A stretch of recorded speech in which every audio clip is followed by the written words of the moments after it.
Welcome back to my YouTube channel. ನಾನು ನಿಮ್ಮ ಸುಷ್ಮಾ ಮಾತಾಡ್ತಾ ಇರೋದು. ಇವತ್ತಿನ ಟಾಪಿಕ್ ಬಂದು ಯೂನಿವರ್ಸ್ ನಿಮ್ಗೆ ಏನಾದರೂ ಗೈಡೆನ್ಸ್ ಕೊಡೋದಕ್ಕೆ ಇಷ್ಟಪಡ್ತಿದ್ಯಾ ಅಂದರೆ ನಿಮ್ಮ ಪ್ರಸ್ತುತ ಪರಿಸ್ಥಿತಿಯಲ್ಲಿ ನಿಮ್ಗೆ ಏನಾದರೂ ಒಂದು ಮೆಸೇಜ್ ಅನ್ನೋವಂಥದ್ದು ಯೂನಿವರ್ಸ್ ಕೊಡಬೇಕು ಅಂತ ಅಂದ್ಕೊಳ್ತಿದ್ಯಾ ಅಂತ ಅಂದ್ಬಿಟ್ಟು ನೋಡೋಣ.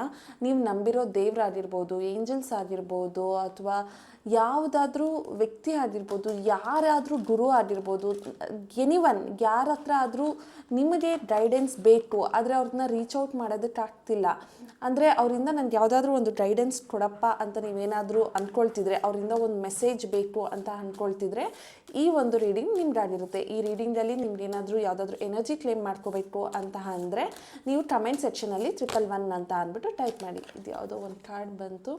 Within the next few weeks ಅಂದರೆ ನೀವೇನು ಅಂದ್ಕೊಂಡಿದ್ದೀರಾ ಅದು ಇನ್ನೊಂದು ನೆಕ್ಸ್ಟ್ ಫ್ಯೂ ವೀಕ್ಸಲ್ಲಿ ಆಗ್ತಾ ಇದೆ ಅಂತ ಅಂದ್ಬಿಟ್ಟು ಕಾರ್ಡ್ ಬರ್ತಾ ಇದೆ.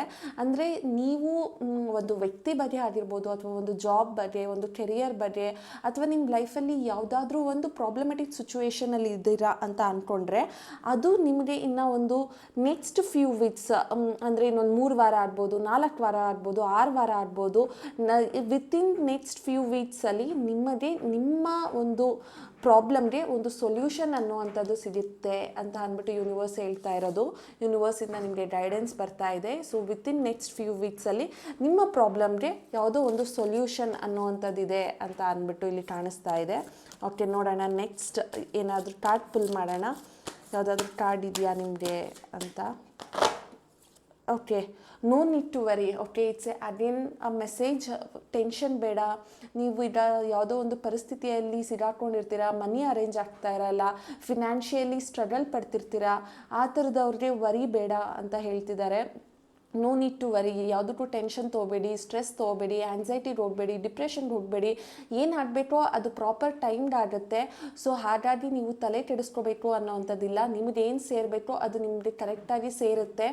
ಹಾಗಂದ್ಬಿಟ್ಟು ದೇವರಿಲ್ಲ ಅಥವಾ ನನ್ನ ಜೀವನದಲ್ಲಿ ನನಗೆ ಬರೀ ಕಷ್ಟನೇ ಈ ಥರ ಎಲ್ಲ ಯೋಚನೆ ಮಾಡೋದನ್ನು ಬಿಟ್ಟು ಜೀವನ ಈಗ ಹೇಗೆ ಬರ್ತಿದೆ ಅದನ್ನು ಎಕ್ಸೆಪ್ಟ್ ಮಾಡಿ.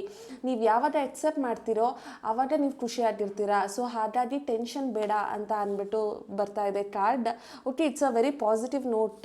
ಏನು ಅಂತ ಅಂದರೆ ನೀವು ಅಂದ್ಕೊಂಡಿರೋದು ಇನ್ನೊಂದು ಸ್ವಲ್ಪ ದಿನದ್ರಲ್ಲಿ ಆಗುತ್ತೆ, ಆಮೇಲೆ ಟೆನ್ಷನ್ ಬೇಡ ಅಂತ ಅಂದ್ಬಿಟ್ಟು ಬರ್ತಾ ಇದೆ. There is something better. Okay, ನೀವು ಯಾವುದ್ರ ಬಗ್ಗೆ ಆದರೂ ತುಂಬ ತಲೆ ಕೆಡಿಸ್ಕೊಂಡು ಇದು ಯಾವುದೋ ಒಂದು ಕೆರಿಯರಲ್ಲಿ ಯಾವುದೋ ಒಂದು ಪ್ರಾಜೆಕ್ಟ್ನ ನೋಡ್ತಿರ್ತೀರ, ಆ ಪ್ರಾಜೆಕ್ಟ್ ನಿಮಗೆ ವರ್ಕ್ ಆಗ್ತಾ ಇಲ್ಲ ಅಂತ ಅಂದ್ಕೊಳ್ಳೋಣ. ಸೊ ನೀವು ಅದರಿಂದ ಗಿವ್ ಅಪ್ ಮಾಡಬೇಕು ಅಂತ ಅಂದ್ಕೊಂಡಿರ್ತೀರ, ಅಥವಾ ಅವರೇ ನಿಮ್ಮನ್ನ ಲೇ ಆಫ್ ಮಾಡಬೇಕು ಅಥವಾ ಫೈರ್ ಮಾಡಬೇಕು ಅಂತ ಅಂದ್ಕೊಂಡಿರ್ತಾರೆ. ಆ ಟೈಮಲ್ಲಿ ಯೂನಿವರ್ಸ್ ಏನಂತ ಹೇಳ್ತಿದ್ದಾರೆ ಅಂತ ಅಂದರೆ ಇದಕ್ಕಿಂತ ಬೆಸ್ಟ್ ಅನ್ನೋದೇ ನಿನ್ನ ಲೈಫಲ್ಲಿ ಸಿಗುತ್ತೆ. ಸೊ ಟೆನ್ಷನ್ ಯಾಕೆ, ಇದಕ್ಕಿಂತ ನಿನಗೆ ಏನು ಬೇಕೋ ಅದು ಒಳ್ಳೇದಾಗೋದಕ್ಕೆ ಒಳ್ಳೇದೇ ಬರ್ತಾ ಇದೆ, ಇದಕ್ಕಿಂತ ಒಳ್ಳೇದೇ ಸಿಗುತ್ತೆ. ಸೊ ಹಾಗಾಗಿ ವರಿ ಬೇಡ ಅಂತಲೂ ಕೂಡ ಹೇಳ್ತಿದ್ದಾರೆ. ಇನ್ ಕೇಸ್ ನೀವು ಪ್ರೀತಿಯಲ್ಲಿ ಮೂವ್ ಆನ್ ಆಗಬೇಕಾ, ವೆಯ್ಟ್ ಆಗಬೇಕಾ ಅನ್ನೋ ಒಂದು ಕನ್ಫ್ಯೂಷನಲ್ಲಿದ್ದರೆ ಅದರಲ್ಲೂ ಕೂಡ ನಿಮಗೆ ಒಂದು ಸಮಥಿಂಗ್ ಬೆಟರ್ ಅನ್ನೋದೇ ನಿಮ್ಮ ಲೈಫಲ್ಲಿ ಸಿಗುತ್ತೆ. ಇನ್ ಕೇಸ್ ನೀವು ಮ್ಯಾರೇಜ್ ಆಗಿಲ್ಲ ಅಥವಾ ಪರ್ಸನ್ ಜೊತೆ ಎಂಗೇಜ್ಮೆಂಟ್ ಆಗಬೇಕು ಅಂತ ಅಂದ್ಕೊಂಡಿರ್ತೀರ, ಬಟ್ ಎಂಗೇಜ್ಮೆಂಟ್ ಬ್ರೇಕ್ ಆಗೋಗಿರುತ್ತೆ. ಸೊ ಅದ್ರ ಬಗ್ಗೆ ಟೆನ್ಷನ್ ತೊಗೊಂಡಿರ್ತೀರ. ಸೊ ಆ ಟೆನ್ಷನ್ ಬೇಡ. ನೆಕ್ಸ್ಟ್ ನಿಮ್ಮ ಲೈಫಲ್ಲಿ ಒಂದು ಬೆಟರ್ ವ್ಯಕ್ತಿ ನಿಮ್ಮ ಲೈಫಲ್ಲಿ ಬರ್ಬೋದು ಅಂತ ಅಂದ್ಬಿಟ್ಟು ಹೇಳ್ತಿದ್ದಾರೆ. ಸೊ ಕಾರ್ಡ್ಸ್ ಎಲ್ಲ ತುಂಬ ಪಾಸಿಟಿವ್ ಆಗಿ ಬರ್ತಾ ಇದೆ ಅಂತ ನನಗೆ ಅನ್ನಿಸ್ತಾ ಇದೆ.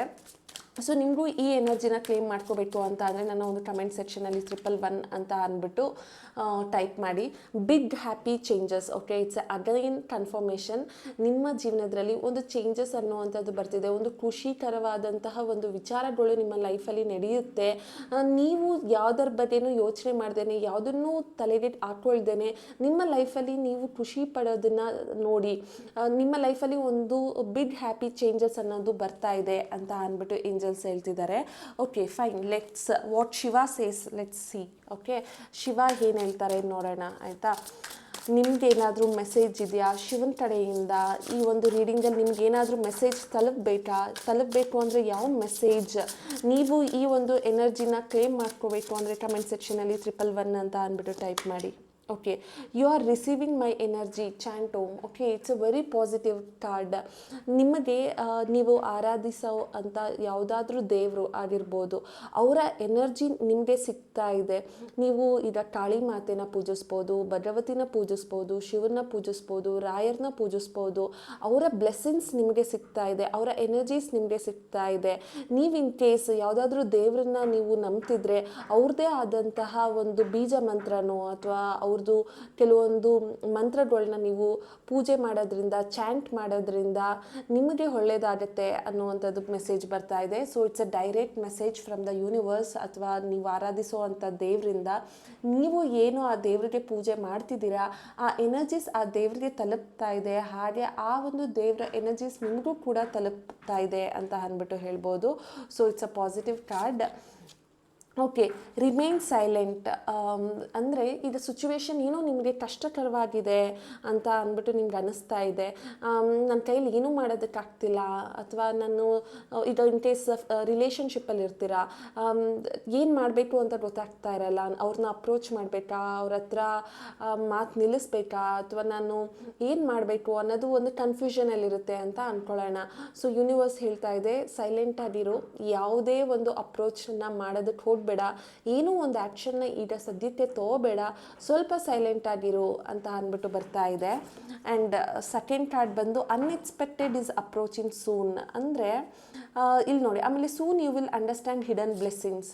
ಸೊ ಅನ್ಎಕ್ಸ್ಪೆಕ್ಟೆಡ್ ಅಪ್ರೋಚಿಂಗ್ ಅಂದರೆ ನಿಮ್ಮ ಜೀವನದಲ್ಲಿ ನೀವು ಅಂದ್ಕೊಂಡೇ ಇರಲ್ಲ ಈ ಥರ ಆಗುತ್ತೆ, ಈ ಥರ ಜೀವನದಲ್ಲಿ ಏನೋ ಚೇಂಜಸ್ ಆಗುತ್ತೆ ಅನ್ನೋದು ನೀವು ಅಂದ್ಕೊಂಡೇ ಇರಲ್ಲ. ಅದು ನೆಗೆಟಿವ್ ಕೂಡ ಆಗಿರ್ಬೋದು, ಪಾಸಿಟಿವ್ ಕೂಡ ಆಗಿರ್ಬೋದು. ಬಟ್ ಇಲ್ಲಿ ಕಾರ್ಡ್ಸ್ ಮೇಲೆ ಡಿಪೆಂಡ್ ಮಾಡಿದ್ರೆ ಹ್ಯಾಪಿ ಚೇಂಜಸ್ ಅಂತ ಇಲ್ಲಿ ಬರ್ತಾ ಇದೆ. ಅಂದರೆ ಅನ್ಎಕ್ಸ್ಪೆಕ್ಟೆಡ್ ಈಸ್ ಅಪ್ರೋಚಿಂಗ್ ಸೂನ್ ಅಂತ ಅಂದರೂ ಕೂಡ ನೀವು ಗೆಸ್ಸೇ ಮಾಡೇ ಇರಲ್ಲ, ಆ ಥರದ್ದು ಒಂದೇನೋ ನಿಮ್ಮ ಜೀವನದಲ್ಲಿ ಬರ್ತಾ ಇದೆ, ನಿಮ್ಮ ಜೀವನಕ್ಕೆ ಅಪ್ರೋಚ್ ಆಗ್ತಾ ಇದೆ ಅಂತ ಅಂದ್ಬಿಟ್ಟು. ಈಗ ಫಾರ್ ಎಕ್ಸಾಂಪಲ್, ನೀವು ಎಂಗೇಜ್ಮೆಂಟ್ ಆಗಿರುತ್ತೆ, ಬ್ರೇಕಪ್ ಆಗಿರುತ್ತೆ, ಒಂದು ವರ್ಷದಿಂದ ಒಂದು ಹುಡುಗಿನ ನೀವು ನೋಡ್ತಿರ್ತೀರಾ, ಆಗ್ತಾ ಇರಲ್ಲ, ಆ ಹುಡುಗಿನೇ ನಿಮಗೆ ಕಾಲ್ ಮಾಡುವಂಥ ಚಾನ್ಸಸ್ ಇರುತ್ತೆ, ಅಥವಾ ಆ ಹುಡುಗನೇ ನಿಮಗೆ ಕಾಲ್ ಮಾಡುವಂಥ ಚಾನ್ಸಸ್ ಇರುತ್ತೆ. ಅವರಾಗಿ ಅವರೇ ಕೇಳ್ಕೊಂಡು ಬಂದು, ಸಾರಿ ನಮ್ಮ ಫ್ಯಾಮಿಲಿಯಿಂದ ನಾನು ನಿಮ್ಮನ್ನು ದೂರ ಮಾಡಿಕೊಂಡೆ, ಬಟ್ ನನಗೆ ನೀವು ಇಷ್ಟ ಆಗಿದ್ದೀರಾ, ನನ್ನನ್ನು ಮದುವೆ ಆಗ್ತೀರಾ, ಈ ಥರ ಅಪ್ರೋಚ್ ಮಾಡುವಂಥ ಸಾಧ್ಯತೆ ಇದೆ. ಸೊ ನಿಮ್ಗೆ ಅರ್ಥ ಆಗುತ್ತೆ ಯಾಕೆ ಒಂದು ವರ್ಷದಿಂದ ಆ ವ್ಯಕ್ತಿ ನನ್ನನ್ನು ಮಾತಾಡಿಸ್ಲಿಲ್ಲ, ಅಥವಾ ಒಂದು ವರ್ಷದಿಂದ ಏನಕ್ಕೆ ಅವರು ಸೈಲೆಂಟ್ ಆಗಿಬಿಟ್ರು ಅನ್ನೋದು ನಿಮ್ಗೆ ಅರ್ಥ ಆಗುತ್ತೆ. So soon you will understand hidden blessings. So ಅವರು ನಿಮಗೆ ಒಂದು ವರ್ಷ ದೂರ ಇರೋದೇ ನಿಮಗೆ ಒಳ್ಳೇದಾಯಿತು ಅಂತ ನಿಮ್ಗೆ ಅನಿಸುತ್ತೆ. ಅದರಿಂದ ಏನೋ ಒಳ್ಳೇದಾಗೋದಕ್ಕೆ ಆ ಪರ್ಸನ್ ನಿಮ್ಮಿಂದ ದೂರ ಆದರು ಅನ್ನುವಂಥದ್ದು ಅರ್ಥ ಆಗುತ್ತೆ. ಅಥವಾ ಯಾವುದೋ ಒಂದು ಪ್ರಾಜೆಕ್ಟ್ ನಿಮ್ಮ ಕೈ ಬಿಟ್ಟೋಯ್ತು ಅಂದರೆ ಅದು ಯಾವುದಕ್ಕೋ ಒಳ್ಳೇದಾಯಿತು ಅಂತ ನಿಮ್ಗೆ ಅರ್ಥ ಆಗುತ್ತೆ. ಸೊ ಇಡನ್ ಮೆಸೇಜಸ್ ಅಥವಾ ಇಡನ್ ಥಿಂಗ್ಸ್ ಯಾರಿಗೂ ಗೊತ್ತಾಗಲ್ಲ. ಯೂನಿವರ್ಸ್ ನಮ್ಗೆ ಏನು ಕೊಡ್ತಾ ಇರುತ್ತೆ ಅಂತ ನಮ್ಗೆ ಗೊತ್ತಾಗಲ್ಲ, ಬಟ್ ನಾವು ಅಕ್ಸೆಪ್ಟ್ ಮಾಡೋದು ಬಿಟ್ಟು ಇನ್ನೇನು ಮಾಡೋದಕ್ಕಾಗಲ್ಲ. ಸೊ ಹಾಗಾಗಿ ಅಕ್ಸೆಪ್ಟ್ ಮಾಡಿ, ಅದನ್ನು ಕೊರ್ಗೋದಕ್ಕೆ ಹೋಗಬೇಡಿ, ಅದರಿಂದ ಡಿಪ್ರೆಷನ್ಗೆ ಹೋಗಬೇಡಿ, ಅದಕ್ಕೆ ಸ್ಟ್ರೆಸ್ ಆ್ಯಂಸೈಟಿ ಮಾಡ್ಕೋಬೇಡಿ. ಕೆಲವೊಬ್ಬರು ರೀಡಿಂಗ್ಸ್ಗೆ ಬರ್ತೀರಾ, ಹೇಳ್ತೀರಾ ಮ್ಯಾಮ್ ನಾನು ಸೂಸೈಡ್ ಮಾಡ್ಕೋಬೇಕು ಅಂತ ಅನ್ನಿಸ್ತಿದೆ, ಮ್ಯಾಮ್ ನನಗೆ ಎಲ್ಲಾದರೂ ಓಡೋಡಬೇಕು ಅಂತ ಅನ್ನಿಸ್ತಿದೆ, ಈ ಥರ ಎಲ್ಲ ಅಂತೀರಾ. ಯಾಕೆ ಆ ಮನಸ್ಥಿತಿಗೆ ಯಾಕೆ ಹೋಗ್ತಾ ಇದ್ದೀರಾ ಅಂತ ನನಗೆ ಇನ್ನೂ ಅರ್ಥ ಆಗ್ತಿಲ್ಲ. ಇವತ್ತೆಲ್ಲ ನಾಳೆ ಜೀವನ ಅನ್ನೋದು ಚೇಂಜ್ ಆಗುತ್ತೆ. ಯಾಕೆಂದರೆ ಟೈಮ್ ಚೇಂಜ್ ಆದಂಗೆ ಮನುಷ್ಯರು ಚೇಂಜ್ ಆಗ್ತಾರೆ. ಅದು ಯಾವುದೇ ಒಂದು ಒತ್ತಡ ಅಥವಾ ಒಂದು ಪೇಯ್ನ್ ಅನ್ನೋದು ಕೂಡ ಆಗಿದ್ರು ಕೂಡ ಅದು ಕೂಡ ಚೇಂಜ್ ಆಗುತ್ತೆ. ಹಾಗಾಗಿ ಯಾವಾಗಲೂ ಡಿಪ್ರೆಷನಲ್ಲಿ ಇರಬೇಕು ಅಂತ ಇಲ್ಲ. ಸೊ ಖುಷಿಯಾಗಿರಿ, ನೆಮ್ಮದಿಯಾಗಿರಿ, ಇರೋದು ಒಂದೇ ಜೀವನ, ಅದನ್ನು ಯಾವ ಥರ ನೋಡಬೇಕು ಅನ್ನೋದನ್ನು ಕಲೀರಿ. ಅದು ಬಿಟ್ಟು ತೊರ್ಗಿ ಅಥವಾ ಯಾರ ಹತ್ರನೂ ಮಾತಾಡ್ದೇನೆ ಸೈಲೆಂಟಾಗಿರೋ ಬದಲು ಹ್ಯಾಪಿಯಾಗಿ ಲೈಫ್ನ ಲೀಡ್ ಮಾಡಿ ಅಂತ ಅಂದ್ಬಿಟ್ಟು ಹೇಳ್ತೀನಿ. ಸೊ ಇದಾಗಿತ್ತು ಇವತ್ತಿನ ರೀಡಿಂಗ್. ನಿಮಗೇನಾದರೂ ಈ ಒಂದು ಮೆಸೇಜ್ ನಿಮಗೆ ಅನ್ವಯಿಸ್ತಿದೆ ಅಂದರೆ, ಅದು ನಿಮಗೆ ರೆಸೊನೇಟ್ ಆಗ್ತಾ ಇದೆ ಅಂತ ಅಂದರೆ ನನ್ನ ಒಂದು ಕಮೆಂಟ್ ಸೆಕ್ಷನಲ್ಲಿ ತಿಳಿಸಿ. ಮತ್ತೆ ನಾನು ನಿಮಗೆ ನಾಳೆ ರೀಡಿಂಗಲ್ಲಿ ಸಿಗ್ತೀನಿ. Thank you.